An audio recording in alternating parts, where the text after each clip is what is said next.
Mushimire wowe turi kumwe nkubwire amakuru agezweho none ahangaha ariko maze nkusogongezeho uko arabaza kuba arambuye. Uganda ngo bafite rero ngo imitima yoroshye ngo basabwe rwose ngo kudapimisha ADN. Aya nkawe ushobora kuyipimisha rwose ugasanga neza neza amaye nk'urahwereye mwakagira imana mwenye ndaza kubabwira ko ngo inyamasheke ngo babiri barasiwe muri Nyungwe. Ndaza kubabwira ko kandi ngo hari uruntu mu masezerano yo kwamamaza DRC ngo yagiranye ngo n'amakipe yo mu Burayi. Ndaza kubabwira kandi ko muri Gasabo ngo umukozi wagerageje rero ngo kurogera umukozi wagerageje ngo kurogera mu mata abo mu rugo rumwe yakoragamo agiye gusomerwa. Ariko Igatsibo bari muzi ko hari umusaza w'imyaka 73 ariko ngo ukiri imanzi ntuza we yego yewe. Abasirikare batatu uba FARDC ngo biciwe rero ngo mu kurasana ku kibuga cy'indege cya Kisangane.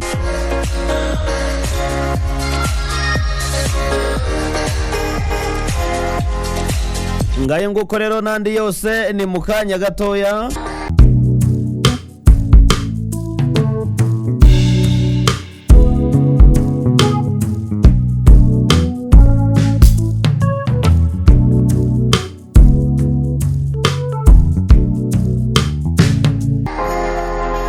Reka tuhere hano mu Rwanda.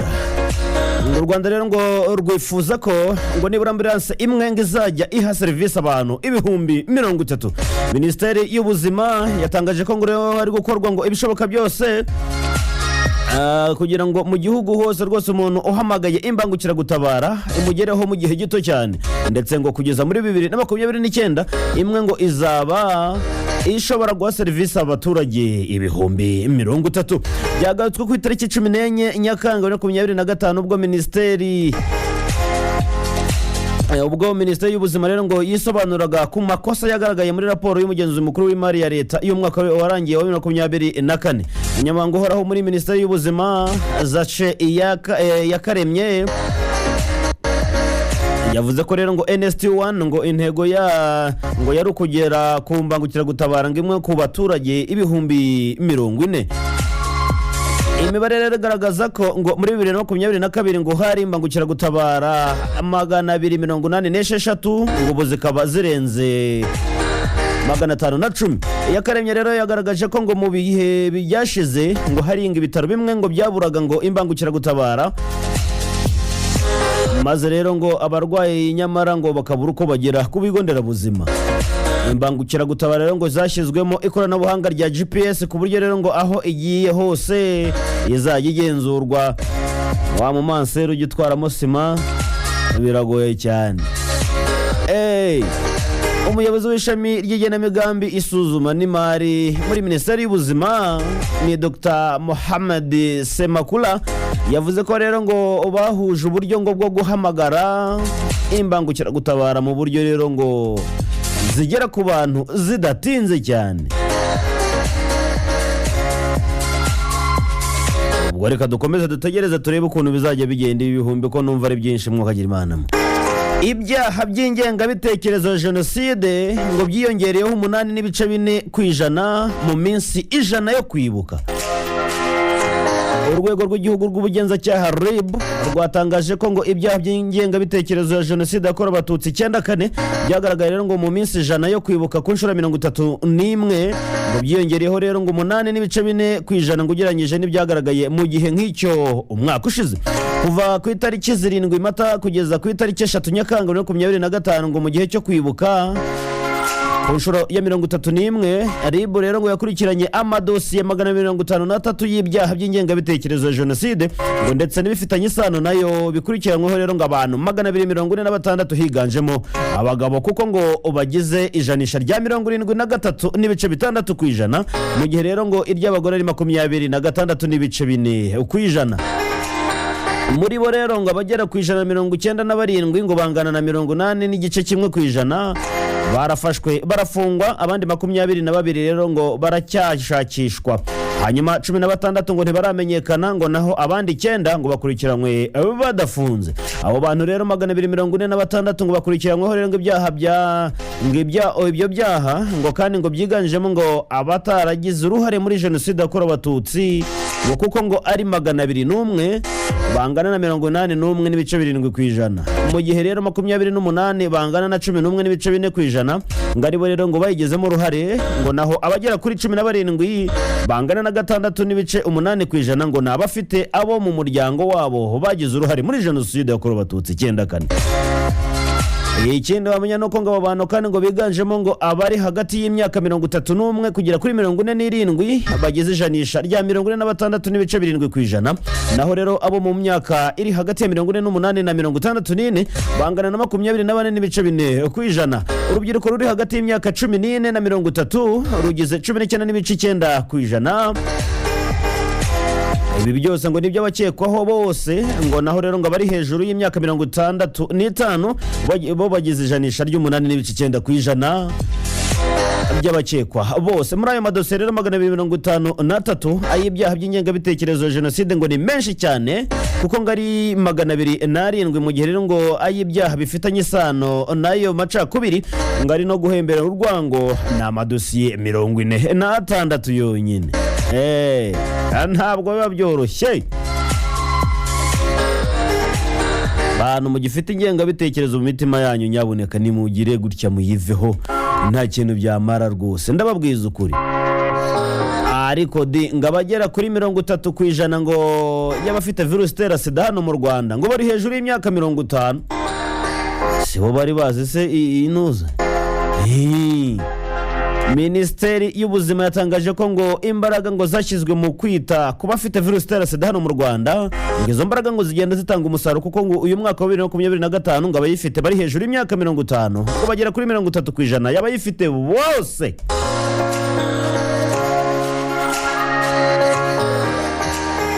Ntabwo biba byoroshye mana yanjye. Ikindi nakubwira nuko ngo sida yagaragaye mu Rwanda bwa mbere mu mwaka w'1983, itangira rero gukwirakwira cyane guhera muri 1986, aho nko muri hagati y'1988 n'1996 aribwo ngo yanduye n'abantu benshi cyane. Imibare ya Minisante igaragaza ko ngo buri mwaka mu Rwanda nibura ngo abantu 3200 bandura virusi itera sida, mu gihe rero ngo abagera ku 2600 bahitanwa nayo. Hakozwe rero umurimo ukomeye cyane, kuko ngo mu Rwanda rwagabanyije imibare y'ubwandu bushya ku kigero cya 82%, mu gihe abicwa na sida rwose bagabanyutse ku kigero cya 86%. Ngayo nguko rero ubwo bazanye n'urukingo rwo kwiteza ku buryo udashobora kuyandura, ubu karabaye, ubwo nuko nguko mukomeze kuryoherwa no kuryoherwa n'ubuzima nyine, mwirinde iki cyago. Abakuru b'imidugudu bo muri Karangazi ngo biyemeje kurushaho kwesa imihigo. Ugute rero? Abakuru b'imidugudu mu murenge wa Karangazi mu karere ka Nyagatare biyemeje kurushaho gukora ku ntego, kuko ngo basanze rero ngo bitanga umusaruro. Ibi ngo ni nyuma y'umwiherero wihariye wahuje abakuru b'imidugudu, abayobozi b'utugari, ubuyobozi bw'umurenge, bigamije rero ngo gushyira umuturage kwisonga kandi umuturage wishimye. Ariko si umuturage wishimye gusa, kuko ngo hari n'umuturage utekanye kandi uteye imbere kandi ngo ufite isuku ndetse uhamya ubumwe nk'imbaraga z'iterambere. Ni umwiherero witabiriwe n'umunyamabanga nshingwabikorwa w'intara y'Iburasirazuba Muramuzi Dr Jeanne Nyirahabimana, ari kumwe rero n'umuyobozi w'akarere ka Nyagatare Gasana Stephen n'abayobozi b'ingabo ndetse na polisi. Umuturage ku isonga. Ariko gukurira ku ntego burya nta kubisa, nta kintu cyiza nkabyo. Ubuyobozi bw'ibitaro byita ku bafite indwara zo mu mutwe ni Karayesi Ndera batangaje ko ngo abarwayi babigana ngo bamaze kurenga ubushobozi bwabo kubera ubwiyongere bukabije, aho rero ngo bageze ku kigero c'116%. Za ndwara zirakaze amaye nkawe. Umuyobozi mukuru wa Karayesi Ndera rero yitwa Frere Nkubiri Charles, yabigarutseho rero ngo kuwa mbere tariki 14 Nyakanga 2025 ubwo yitabiraga ngo yitabaga abadepite bagize komisiyo ishinzwe gusuzuma imikoreshereze y'imari n'umutungo bya leta paka yatanze rero ngo ibisobanuro ku makosa y'imicungire mibi y'imari n'umutungo by'igihugu yabigaragaye muri raporo y'umugenzuzi mukuru w'imari ya leta mu mwaka wa 2023-2024. Frere Nkubiri rero yabwiye itangazamakuru ko ngo mu mwaka washize wa 2024 nyine ngo abarwayi biyongereye ku kigero cya 26% bagera ku 110 magana yanjye, ariko ngo bari bavuye kuri 96. Ubwo rero ngo mu mwaka wa 2023 nibwo byabaye ibyo rero ngo bigatuma ngo kurugenera rero ngo ingengo y'imari abo barwayi bigorana. Nyaboneka nimuyongere kuko biriya bitaro biraganwa, mana nyagasani, biraganwa bitari buhoro. Nyagatare nanone ngo bimeze gute rero? Hariya mu murenge wa Kiyombe abambukaga umupaka ngo bajya kwivuza ngo baruhuwe n'ivuriro ry'ibanze, ubwo ni poste de santé. Abaturage bo mu kagari ka Gataba ni mu murenge wa Kiyombe mu karere ka Nyagatare ngo bavunwaga rero ngo n'urugendo rukomeye cyane ndetse na rurerure ngo bajyaga kwivuza ngo hakurya y'umupaka, ubwo ni muri Uganda. Ubu rero ngo barashima ko ngo bavunwa amaguru kuko ngo babubakiye ivuriro ry'ibanze ribafasha kubona serivisi z'ubuvuzi. Abaturage rero bavuga ko ngo kubera imiterere yaho batuye ngo bitaborohera rero ngo kugera ku kigo nderabuzima cya Cyondo, ngariho rero ngariyo mpamvu ngo bahitagamo kwambuka umupaka bakigira muri Uganda kwivurizayo. Mukomeze mu bavuna amaguru nyaboneka, biriya bintu ntabwo babyoroshye zo kujya kwivuriza imahanga nagiye uvuga indwara bakayumva nabi. Ugasanga aje kukuvura yinywereye kaharage kakaba karabaye. Ntabwo byoroshye rero. Andi makuru agezweho nuko rwose hariya muri Gakenke mu murenge wa Busengo ngo bahangayikishijwe no gusoreshwa ubutaka, ariko ubwo butaka ngo bukaba bwarashyizwe mu manegeka. Doriri bamwe abaturage bo mu kagari ka Mwumba ni mu murenge wa Busengo aha ni mu karere ka Gakenke rero baravuga ko ngo bahangayikishijwe ngo no gusoreshwa ubutaka bwashyizwe mu manegeka, aho rero ngo bamwe ngo batakibasha ngo kubonaho bakura ayo mafaranga cyangwa uwo musoro. Ubuyobozi bw'akarere buvuga ko ngo bugiye ngo gusuzuma icyo kibazo kuko ngo ubutaka buri muri ayo manegeka budakwiye kugira gute gusoreshwa ngayo nguko.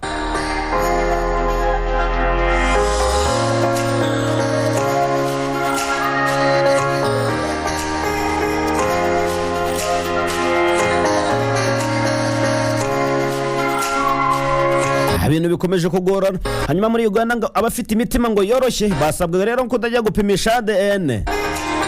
Minisiteri y'umutekano imbere mu gihugu muri Uganda yagiriye inama rero ngo abaturage b'iki gihugu ko ngo yo kudakoresha ibizamini bya ADN ngo kuko ngo bisaba umutima ukomeye cyane. Usanga mu bana 7 harimo umwe wawe. Nyaboneka niba uzi ko ufite umutima woroshye don't go there, wijya gupimisha ADN kuko ushobora kuvayo rwose umutima wahagaze. Umuvugizi w'iyi minisiteri yitwa Simon Mundei yabwiye itangazamakuru ko muri Uganda ngo hari ubwiyongere bukabije bw'abakoresha biriya bizamini mu rwego rwo kumenya isano muzingire hagati y'abana ndetse n'ababyeyi. Yavuze ko rero ngo nko mu minsi 3 ishize ngo ikigo rero ngo gikorerwamo ngo ibizamini bya ADN cyakiriye rero ngo abantu 94 ngo barimo abagabo ngo bashaka kumenya niba koko abana barera ari ababo. Abo bagabo ngo banganaga na 95%, ariko abagore ngo bo banganaga na 3% ngo ndetse ariko so umugore ajya gupimisha ADN ngo kugira ngo bigende gute, ariko yagasana ngo abagore bo banganaga na 3% ngo ndetse ngo n'abana bifuzaga rero ngo kumenya ababyeyi babo nabo bangana na 2%.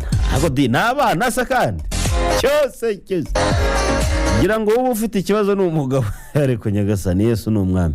Ariko mwaramutse ngo ubwo bwiyongere rero ngo bwatumye Minisiteri y'umutekano imbere mu gihugu muri Uganda isaba abaturage rero b'iki gihugu ngo bafite imitima yoroshye kudakoresha ibizamini kuko ngo 98% ngo byabikoresha babona ibisubizo batifuza mwokagiririzamo. Asanga umwana afite cyangwa yituwe hataruwe nuza we yego kwe ntabwo biba byoroshye mwa bantu mwe, niba mufite ngo umutima woroshye ntimujye gupimisha ibizamini, ntabwo byakunda. I Nyamasheke rero ntabwo ngo byoroshye, babiri ngo barasiwe muri Nyungwe. Abantu babiri barasiwe mu gice cy'ishyamba cya Nyungwe giherereye mu kagari ka Ntendezi mu murenge wa Ruharambuga ho mu karere ka Nyamasheke. Umwe rero muri bo arapfa, undi arakomereka cyane. Polisi y'u Rwanda yasobanuye ko ngo bariya babiri barashwe rero ngo bari mu babarizwa muri 15 ngo bari bagiye muri Nyungwe, ariko ngo bari bitwaje imbwa, intwaro n'intwaro gakondo. Bigakeka ko ngo bari bagiye gucukura amabuye y'agaciro mu buryo butemewe n'amategeko. Barashwe rero ngo nk'uko polisi yabyemeje bajyanywe mu bitaro bya Bushenge, ngo ariko ngo umwe muri bo aza kwitaba Imana. Uru rwego rero ngo rwavuze ko ngo rwihanganisha umuryango wabuze ababo, urwo mukomeze gukora iperereza. Nuko rwose ntabwo biba byoroshye, ariko nyine se mwabantu ariko mwaramutse. Ariko hari indi nkuru ivuga ko ngo IPF ngo yahaye ngo umugisha ngo amasezerano y'u Rwanda na RDC mu nama yayo ya 50 yateraniye i Paris ejo hashize. Byari ngo ku cyumweru Nyakanga 2025 inteko ishinga amategeko y'umuryango w'ibihugu bikoresha ururimi rw'igifaransa yemeje umwanzuro ushyigikira amasezerano y'amahoro yasinywe hagati ya Repubulika ya Demokarasi ya Kongo ndetse n'u Rwanda ku itariki 27 Kamena 2025 asinyira i Washington hariya muri Leta Zunze Ubumwe za Amerika. Uyu mwanzuro rero wafashwe nyuma yo kugaragaza ubushake bw'impande zombi bwo kurangiza rero ngo burundu amakimbirane amaze igihe ari umutwaro uremereye cyane mu karere k'ibiyaga bigari, ndetse ngo no kubyutsa umubano mushya ushingiye cyane ku bufatanye hagati y'ibihugu byombi. Haba rero ngo ku rwego rwa leta ndetse n'urwa gisivile. Perezida w'inteko ishinga amategeko ya Kongo Vital Kamerhe yavuze ko rero ngo igihugu cye ngo cyiteguye gufata inzira y'amahoro no gukorana neza cyane n'ibihugu bituranyi. Ashimangira ko ngo igihugu cye gifite ubushake bwo gukemura ibibazo by'amakimbirane binyuze mu nzira z'ubufatanye no kubahana. Tugarutse hano mu Rwanda muri Gatsibo, umusaza w'imyaka 73 ngo aracyari imanzi. Umurenge wa Gatsibo mu karere ka Gatsibo ni mu burasirazuba bw'u Rwanda. Umugabo witwa Ndungutse Baritazari w'imyaka 73 avuga ko rwose ngo avugwaho ngo ikintu kitari gisanzwe, aho maze rwose imyaka myinshi cyane yarahisemo rero ngo kudashaka umugore, ndetse akemeza ko atazigera nabikora.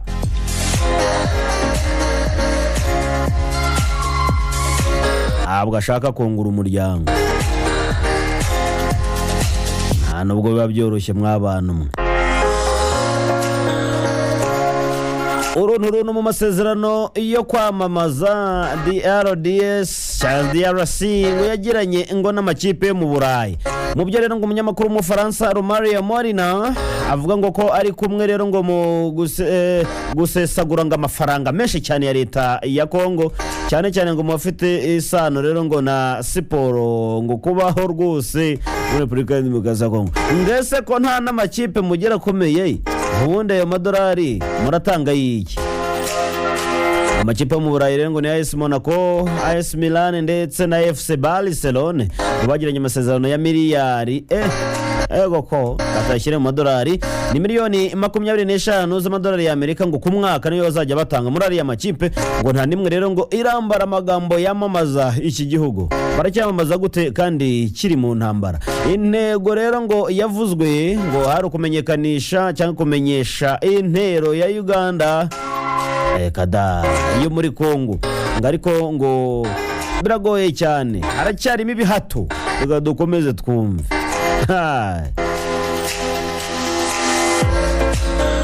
Ngo mugere ngo aya mamiliyoni y'amadolari ava mu bubiko ngo rusange buri mwaka. Siporo yo muri Kongo ngo ifite ibibazo bikomeye cyane, mbetse bikaba ari ibibazo ruhuri, ngo birimo ngo ibya stade zatawe, ibikorwa remezo bitabaho mu ntara, hari ngo nta n'amafederasiyo zabayo. None se ibi ni iki mukagira amafaranga ntariwe mwaka byaramwe?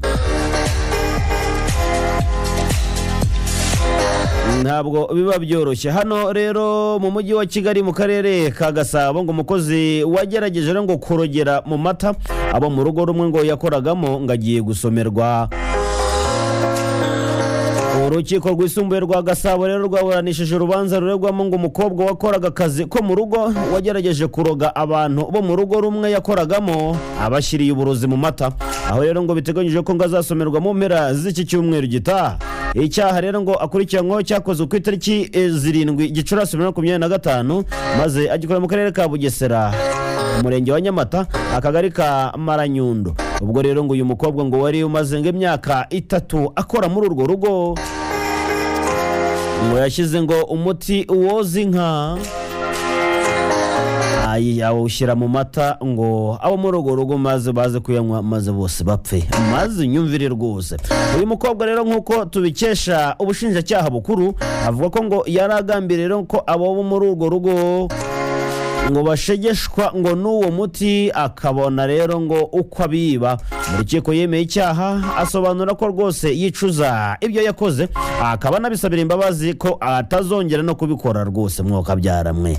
Cyo wamenye no kuri urubanza rwapfundikiwe ruzasomwa rero ku itariki 18 z'ukwa karindwi 2025 nk'uko rero biteganywa n'ingingo y'110 y'itegeko nomero 68 akarongo gatambitse na 18 yo ku itariki 30 z'ukwa 8 2018 iteganya ibyaha n'ibihano muri rusange ngo umuntu ha undi ibintu bishobora rero kwica cyangwa kwangiza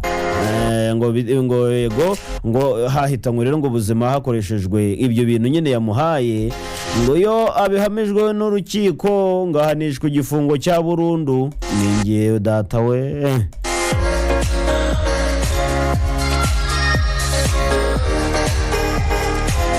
ikindi wamenye no ko hari abasirikare 3 ba FARDC ngo biciwe mu kurasana ku kibuga cy'indege cya Kisangani. Ikisangani umusirikare wo mu mutwe udasanzwe yarashe rero ngo kuri bagenzi be ngo bari mu kazi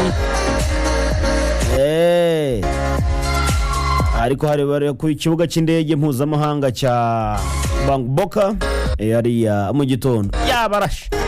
Ofisiye wavuganye rero na Actualite.cd yatangaje ko ngo abasirikare 3 biciwe aho ngaho ngo naho rero ngo umwe akomereka cyane bikabije, uwakoze icyaha nawe yiyahuye inyuma yo kurasa bagenzi be 3 bari ku kazi. Emanya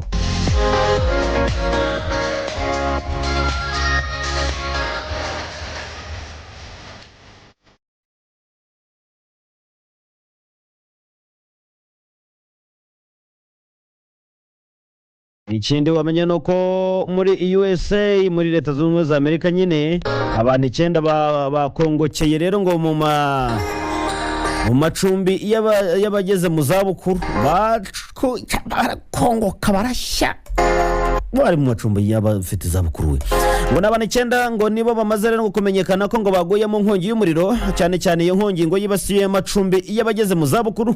Yego ngo yo muri Gabriel House ngiri rero ngo mu mujyi wa Fall River ni muri leta ya Massachusetts ni muri leta zunze za Amerika. CBC News yatangaje ko ngo iyo nkongi y'umuriro ngo yibasiye rero ngo ayo macumbi mu ijoro ry'itariki 13 Nyakanga 2025 yakomeje rero ngo yakomerekeje ngo abantu nibura ngo 30 barimo rero ngo nabaje gutabara bakora mu ishami rishinzwe kuzimya inkongi y'umuriro. Ego yewe ntabwo biba byoroshye mw'abantu mwe n'ibyo ngibyo iba bigezweho. Hanyuma tukiri muri Amerika, Donald Trump yihanangirije rero ngo Burusiya ngo abucira amarenga y'imisoro ikakaye anemeza rero anemeza gahunda nshya yo guha intwaro Ukraine. Perezida wa Leta Zunze Ubumwe za Amerika Donald Trump yatangaje ko ngo igihugu cye ngo kigiye ngo kohereza intwaro zigezweho muri Ukraine ngo binyuze mu bihugu bigize umuryango NATO. Sebye gusa kandi Perezida Donald Trump ngo yanihanangirije Uburusiya ko ngo bitubahiriza rero ngo amasezerano yo guhagarika intambara mu minsi 50 azabushyiriraho rero ngo imisoro ikakaye cyane. Trump yabivuze rero nyuma y'inama yagiranye na Mark Rutte.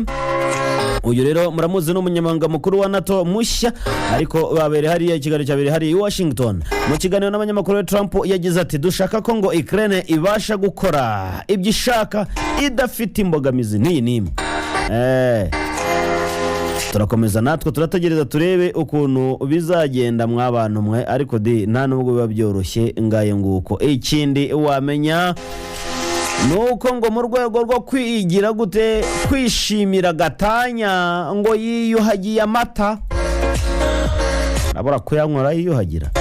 Umugabo witwa Manik Ali utuye mu mugerero wa Assam mu Buhinde ngo yagaragaye rero ngo ariho rwose yiyuhagira amata, ngo nyuma yo kubwirwa inkuru nziza yuko ngo umugore we yabonye gatanya. Uyu mugabo rero bivuga ko ngo yari yarashatse gatanya n'umugore we, ariko dingi ikaba yaratinze kuboneka.